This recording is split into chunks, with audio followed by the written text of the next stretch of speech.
Yan, na-secure na natin yung isang saging.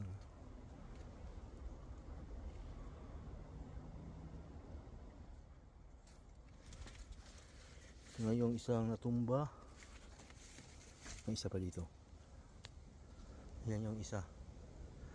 May isa pa doon sa ilalim eh.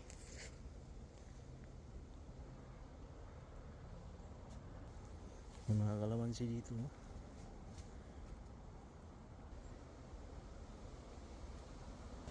Yan o, tinalian ko.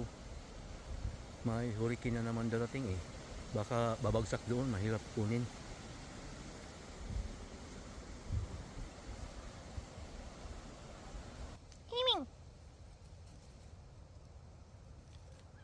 Tumutulong kayo sa akin, Miming? Dito maraming wild na kalamansi oh.